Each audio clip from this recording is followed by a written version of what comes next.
Hi there, everybody. This is Pastor Charlie. It's Friday, the 10th of July, and I'm here with your final Keeping Connected video of this week. If you've been paying attention to all of our other videos this week, you will have noticed that there has been a theme running through them, and that is the theme of staying connected one to the other. After all, that's why we do these Keeping Connected videos, to do our best to keep our church family together through this crazy season of COVID-19. Staying connected to one to the other is one of the most important things that we can do. In our life together as Christians, in our life together as a church, we believe fully that that's the model of Jesus Christ, who, when he walked and talked on the earth, spent a lot of time staying connected to people. He was connected to his disciples so closely. He moved towards Zacchaeus in a tree so that he could have a moment of connection. He had a moment of connection with a woman at the well and spoke to her of living water. He had a moment of connection in the dark of night with Nicodemus, who came to talk with him. Connection was really important to Jesus, and it is really important to us because we believe in Christian fellowship, in a holy conversation, and in the ministry of encouragement one to the other.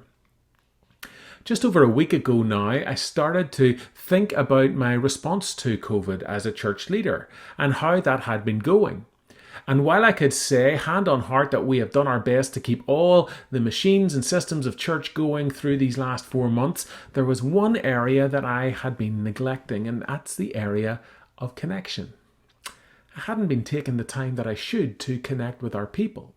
So that day I lifted my phone and I sent a text message to some of the leaders of our church. Hey, how are you? I just wanted you to know today that I'm thinking about you and that I'm praying for you specifically. I've done that every morning, not just for our church leaders, but for people as I think of them, as their names and faces come to my head. I send a letter or an email or a text message, and it has been such a blessing. Not only in that a pastor has reached out to his people, but also in that those people have responded to me. Pastor, thanks so much for thinking of me. Pastor, your prayers really mean so much. Pastor, I'm so glad you reached out. I really miss you. Friends, connection is one of the most important things that we can do, and especially in this time when isolation actually is a great danger to us, as we stay away from crowds and stay away from one another in order to protect ourselves and to protect our community. And so with that in mind, if you have read our pastor's note today, I'm going to vocalize the challenge that I wrote down in that note. It's a challenge to get on with connecting with each other. Lift the phone today and make that phone call to your friend from church. Tell them that you're thinking about them, that you're praying for them. Ask them how you might pray for them.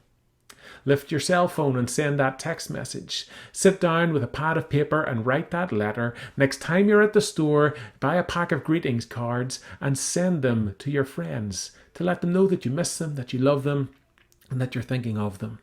Because everybody likes to get something in the mail, right? Or open up your computer and send that email.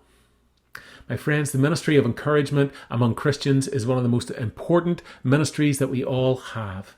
And so I challenge you today, this very weekend, to take the time to reach out to your brothers and sisters in Christ, to let them know that they're not forgotten, to let them know that they are loved by you, to let them know that you are praying for them at this time.